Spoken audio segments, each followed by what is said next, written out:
Olga, hey, congratulations for being in Angel by Thursday.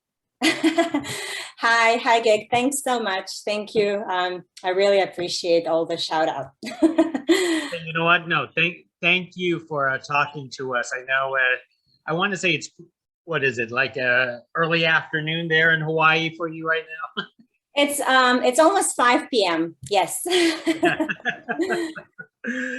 Excellent. Well, let me start with that easy question that we always ask about is how Go ahead, fire away. what attracted you to this project? How did you come on board on a project like Angel by Thursday? Sure. Well, I am based in Hawaii, and I was part of Scott Rogers' acting studio. And Jeff Wallace and Claudia Wallace, the creators behind the film, they put a casting gig, and a lot of actors from our studio went to audition for different roles in the movie. And initially, my co-star, Ken Metepi, and we actually auditioned for smaller roles. They were supporting roles because the leading roles were written for people who were much older than us. They were in their 50s and 60s. But after the read, the casting director talked to Jeff and Claudia, and they decided to bring us back and read for the leads. And I guess we had enough chemistry and trust for Jeff Wallace, writer-director, to rewrite the script for us, which was amazing. And the role itself is something that I can personally resonate with. Because Julia is an attorney living in Berlin, and she comes to Hawaii and she feels like a fish out of water. This is kind of how I felt when I first moved to Hawaii. Where did you move from before Hawaii? Well, I'm originally from Belarus. I came to the States a while back. I came for college, and I went to UC Berkeley, and I lived in California for almost 8 years, and then lived in Washington, D.C., and I came to Hawaii from D.C. So it was very different dynamics. That's unusual. Why did you pick Hawaii as your final settlement? Just like my character Julia in the movie, I followed my heart.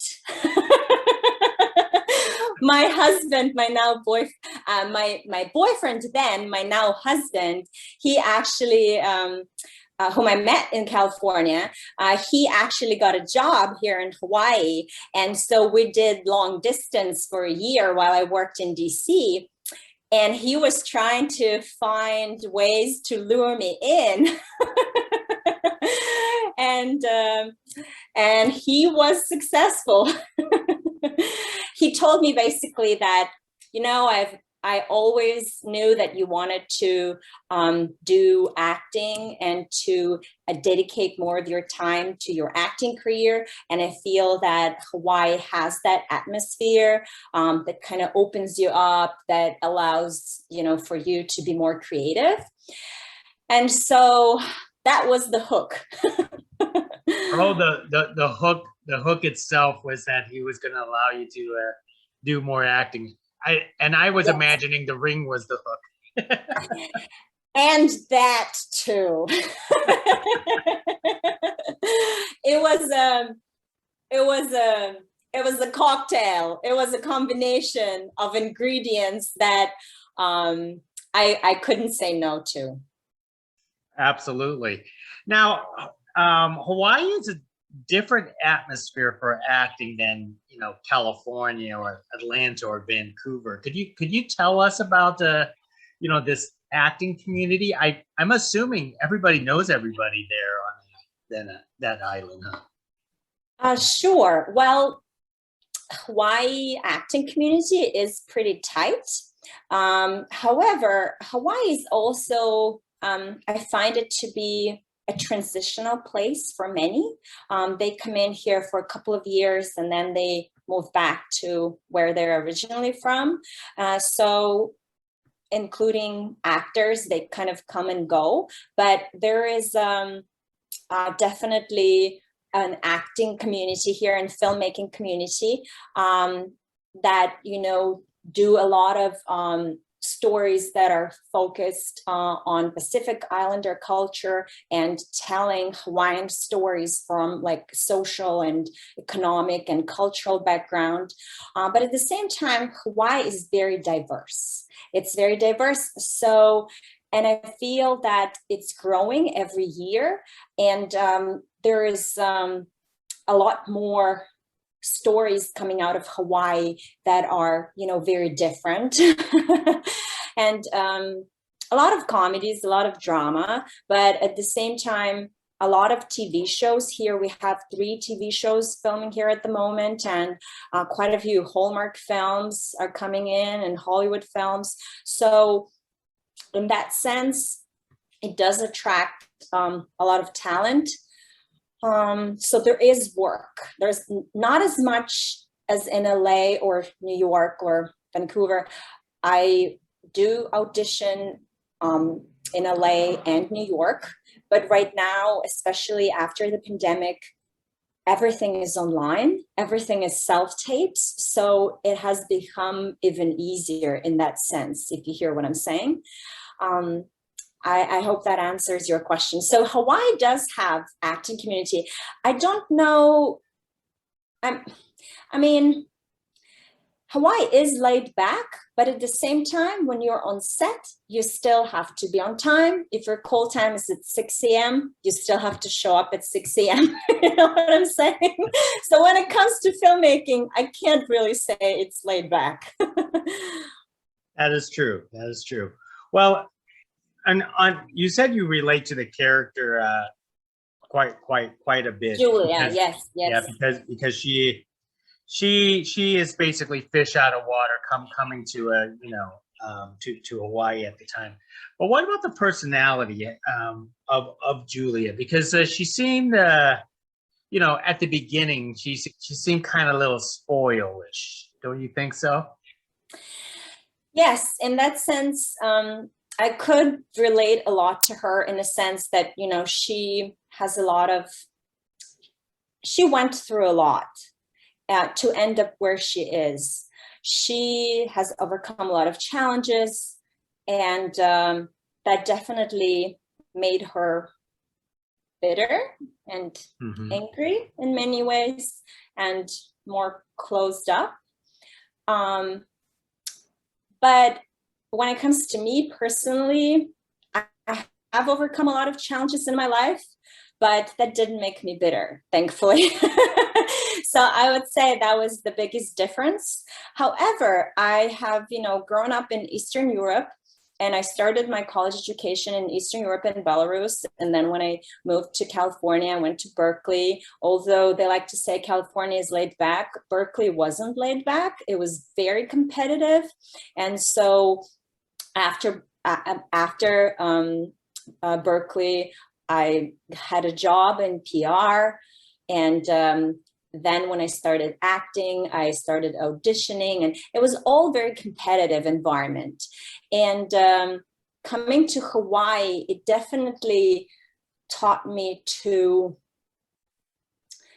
look within a lot more and to, I would say, relax and really figure out what is it that I want and how I want to achieve it, how I want to go about it. Because when you're always in the competitive environment, it's always go, go, go, go, go. It's like, what's the next thing? What's the next thing on my resume? You know what I mean? It's always, you're always in that race. So when I did come to Hawaii, that first transition, I felt a lot of anxiety at the beginning because I wasn't sure what I'm going to do with myself, and why does everyone seem so chill and laid back, and what are they doing with their life? So it took me a while to get it and to appreciate that it is a different environment and people do what they love and they still go get what they want, but they go about it differently. So what was the triggering factor that you wanted to become an actor? Because you came from a much more professional environment, per se, like a corporate environment. I did. It was always a dream. But when you grow up, I grew up in Belarus, and I didn't have anyone in the family who was in the acting industry or in producing.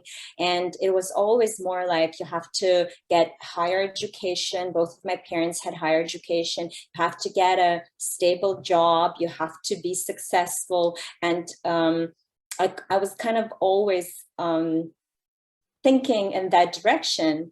However, when I came to the States and when I started taking theater classes at Berkeley, theater for social change, improv, there was quite a lot of improv, I realized that I can actually pursue this. I can actually do it. And of course, it didn't come easy at first, because when you're an intellectual, you tend to overthink a lot and overanalyze a lot. So it was a very different skill, because it came to your instincts and allowing your instincts to come through and your emotions to show. And I was brought up that in a culture where it's not polite to show your emotions or to be open, like so emotionally. So it was difficult at first, because it wasn't, it's almost like I had to go backwards and I had to unlearn everything that I had known before, if you know what I'm saying. I had to let go. I had to let go and be willing to, trust my instincts and go with my emotions. And it was a very different experience and definitely magical in many ways. So when you did this film, Angel by Thursday, because this is a very emotional type of film, was that challenging for you, or because of your training and your experience, it became easier and easier?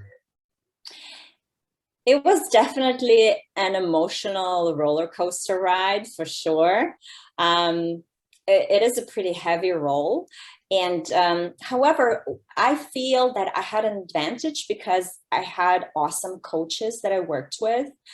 Plus, because it's an indie film, it took a while to shoot.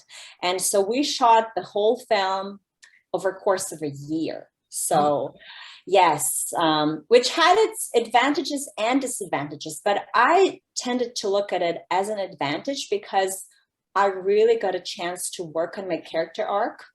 I really got a chance to work with my scene partner, to explore, to experiment, to try different things.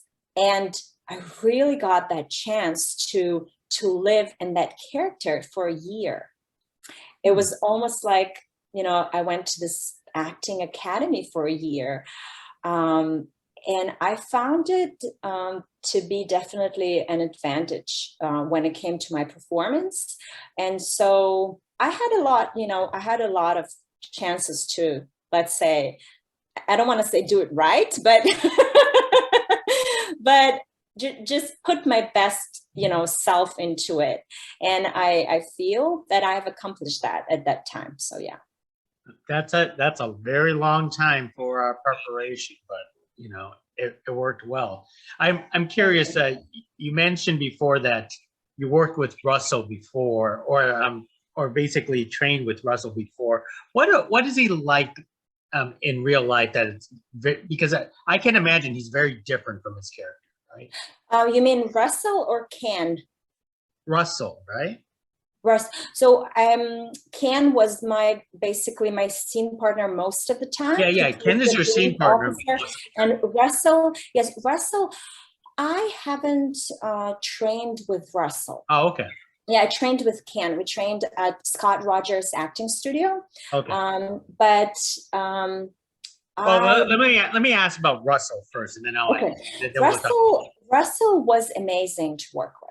He's actually he's very deep and very funny, and he is he has a very deadpan sort of humor. So, and he was so open to so many things, and it was very interesting to see his character grow. And we were just pals. We had amazing chemistry on set. We were kind of joke around and kind of poke one another, but everything was so loving. You know what I mean? It was it is a spiritual film in many ways, and we feel that a lot of things that were happening on set, they were just unexplainable in many ways, just like, the sequence of events, this tangle of events in the movie. So all of us just, kept being surprised every time things worked out the way they did. But Russell was always, he's always very generous. And as I said, he has that amazing sense of humor that I personally really appreciated. Wow. Because his character was tough to play. Yeah. He played someone who is handicapped. Yeah. And so I know that he prepped a lot for that role. And I know he worked with someone who has autism, that he actually observed a lot of, so he had to, there were a lot, it was a lot to take on. It was a challenging role, but I feel he put his heart and soul into it. And I'm very biased, but I think he was great. I personally think he did a great job. It wasn't easy.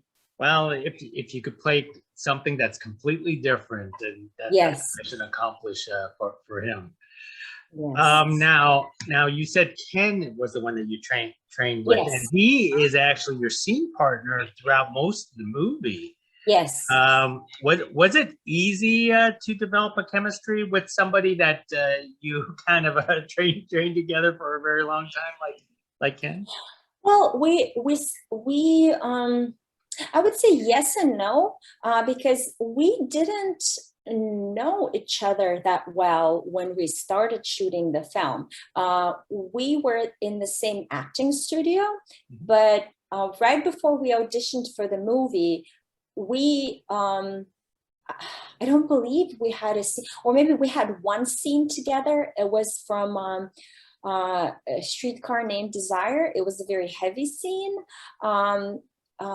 Dramatic scene, and I think that was the only one that we did together in class, but otherwise we weren't really close friends. Like, we didn't hang out outside of class. So when we found out that both of us were going to audition for the same movie, so we met at a coffee shop and we ran lines together. As I said, we first auditioned for smaller roles, and we ran lines together, and we had a lot of fun doing it. And you could sense it, that, there was that trust established from the very beginning. There was that connection that was almost like visceral. It was difficult to explain. And we just had fun with it. We just went for it, and we didn't even think that, we're going to be brought back to audition for the leads, and that we're going to spend, the whole year on set, together working on these characters. But it kind of happened that way. So you either feel it or you don't, you know what I mean? And at that time we felt that connection, and it was awesome in many ways. It's difficult to explain. No, you could sense it when if anyone could be watching Angel by Thursday, you could sense that there is that chemistry. But there was a lot of time to develop that too. So that's a good thing. Both. That's very true. So, well, I'm glad to hear that feedback. I do have I do have this question because you said you're from Belarus. I'm not Yes, sure what people from Belarus are called. Belarusian or Belarusian. That's correct. is Yes. that correct? But Julia, the character at the beginning, she was from Germany, and Yes. did you speak German? I'm trying to remember. Ich habe Deutsch für 2 Jahre studiert, aber ich habe alles vergessen. Ich verstehe ein bisschen. No, I didn't speak German in the movie. My character, she was born in the States, but then, she was adopted and she spent most of her life in Germany, working there as an attorney. I did not have to speak German in the movie. So I didn't that I did study German for 2.5 years. I used to be so much better at it. I do know German culture. I tried to incorporate as much as I could into my character. However, it was quite a short scene at the beginning that had to do with Germany.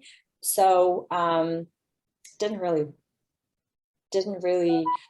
how to say, I feel the transition to Hawaii was the most challenging part. It didn't feel that the first part was as challenging because it was more focused on like living in the city and being in the big city. And I was born in the big city, so. Yeah, no, it's perfectly fine, and we could tell Julia was driving around in that car, in the countryside of Hawaii, and so on. So it's pretty. And when you asked me, I remember before you asked me like that Julia was kind of spoiled, and I personally know such people in my life who do get one person, and that's. And I will never admit it to that person that they were my lab rat. They were the one who inspired, Julia's spoilness at the beginning. But I know some people who achieve one person who achieved a certain status in life, and they became spoiled, or they started acting spoiled, and kind of like expecting things and demanding things. And that person was someone who inspired my character. The character who lived in Germany at the beginning of the movie. So. Well, I'm glad you admit that. But every great actor has to pull the character out from somewhere, whether it's themselves or other people. That's for sure. That's true. So me kind of observing her and some of her reactions or some of the things that she would say, I was like, I'm gonna really, I like that because I feel that really goes with my character at the beginning. I'm gonna use it. Well, tell me this, Olga. Do you recall the very first on-screen role that you actually got, and how was that experience? My very first on-screen role was actually it was, I don't want to say a student film. It wasn't a student film, but it was like a locally shot film that was a short. And I remember it was a little challenging because I was very self-conscious. I can't share that footage, not because I don't want to, but because when it was shot, the sound didn't work out, so the film wasn't actually finished. And when I saw the footage, I was kind of like, okay, it's meant to be. It was challenging. It wasn't bad. It wasn't bad, but it wasn't great. You know what I mean? I was very self-conscious, and you could tell that. And then I was like, but I had to give myself a break. I was like, okay, I have to practice somewhere. But it has definitely changed afterwards. And every single role that I've done afterwards was something that I put a lot of time, a lot of heart and soul into it. And if I can, whenever I can, I always get coaching from, especially if it's a role that is emotional or requires a really big transition. I always try to get the input of of several coaches that I work with and whom I really trust and who know my acting skills, who know my abilities, and I feel that they have my best interest in mind. So, well, whatever you did, it made you fell in love with acting. That's for sure. Even if you were self-conscious, you became better with it. I did. I can't say it's something that I wanted to share or I'm like proud, No. Hey, you know what? Don't worry. My first interviews was on VHS tapes, and I don't even know where those are at. Yeah, part of me thinks like, okay, it's it wasn't meant to be shown, so that's good. Do you have specific genres that you like to be in, or you have like a bucket list of people that you want to work with? I want to work with talented people, hardworking people.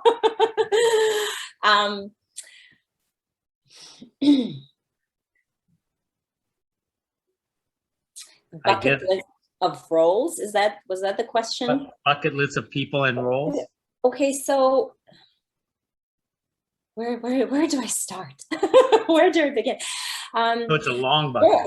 Because it's very interesting. It's very interesting because of my background, Eastern European background, and because I'm bilingual, I speak Russian as well. I tend to be more typecast, and I'm talking about television, for example, more for dramatic roles. And these are the roles that I, audition a lot for. However, the funny thing is that the roles that I booked and the roles that, have brought me success, like in film festivals and Julie is a dramatic role in Angel by Thursday. But if you go outside of that, the role that I got in Mike and Dave Need Wedding Dates, that was a comedy, that was improv. The segment that I did for Comedy Central, that was improv. I did a comedy. I produced it and I was one of the actors in it. It's based on Chekhov play, which is a comedy. It's called The Proposal, and I just went to Cannes with it in France. It was shown in France. It was a comedic role. So I do love comedy. I do find it a lot more challenging to play, and I would say nerve-wracking in many ways, but it's something that I always try to push myself to do whenever I do get an audition, whenever I can get like a skit or something. I love it. But having said that, I don't I don't want to put myself into like, oh, I'm a comedic actress, although the industry is going to tell you, yes, be more specific, be more niche. You don't want to be stuck in a typecast role, like playing Russians all the time or something. I don't. However, it doesn't mean that I can't. I definitely can, because it's something that comes easy, comes naturally. But I feel with comedy, I do challenge myself a lot more, and it's something that a lot more technical than it looks. So it's fun for me to do. It's great. It's great to do both. I feel that as an actor, you have to be able to have both of these skills whenever you need. Yeah, because they both they make you grow. They make you grow as an artist. You can't be just stuck in playing like one type of role, because yes, you get the resume, but is it fun? No. Yes. And in terms of people, honestly, I don't, maybe I should, but I don't have like idols or someone that I can say, except for Chris Nolan, maybe. Okay, I do have a handful, but yes, I just gave myself away. But I do love a lot, you know, I do love indie filmmakers. I do love people who are passionate, who are talented, and who don't, you know, who don't feel privileged, but who want to work hard and are not cookie cutters. They're not trying to work out the system and see, oh, what's in today? Oh, I'm going to try to create that formula to get myself, you know, you know, you know, to try to take the elevator when you should really be taking the stairs. You know? Working hard for it, yeah. Yes, you have to be working hard, and you have to have the passion for the stories you want to tell. Because yes, there is the business model. Yes, there is things that are that they're popular, and some filmmakers are really good at trying to figure out what is popular, and then they have reinvented themselves many times, and they have done a lot of genres, and they're pretty good at that. So that's great for them. But I really have noticed that I really like working with filmmakers and actors who are really passionate about the story that they want to tell, because it resonates with them. It comes from the heart, not because it's something that's in today. You know what I mean? Yeah, absolutely. Well, there's plenty of opportunities for that. Well, you're right. Olga, I'm going to leave with one more thought. Sure. Because I just want to ask, you know, tying back to the movie, do you believe in like coincidences or destiny? I guess the proper word is, it's almost like serendipity in its own way, right? Absolutely. I do. I've had I've experienced it myself in my own life. However, do I believe that everything is controlled by destiny or everything is predetermined? No, I don't believe that. I believe it is a combination of destiny and our free will, because we still get to make choices in life, right? Otherwise, if everything was predetermined from the very beginning, I don't think it would be fun. So, but I have definitely experienced some sequences of events that are very difficult to explain from the rational or logical point of view, or even common sense. So I do. That is a great answer. Well, that is terrific, Olga. Well, hey, thank you very much for carrying this in-depth conversation with us about the film and about you know, your life and career. And hopefully down the road we get to do this again. Thank you so much, Gek. Thanks for having me. And if any of your viewers want to watch our film Angel by Thursday, it's now on Amazon and YouTube, Google Play, and Tubi TV. So we would love to get the word out and hear what people have to say. Well said. Next time. Thank you. Thank you so much. Thank you. Bye-bye. Bye.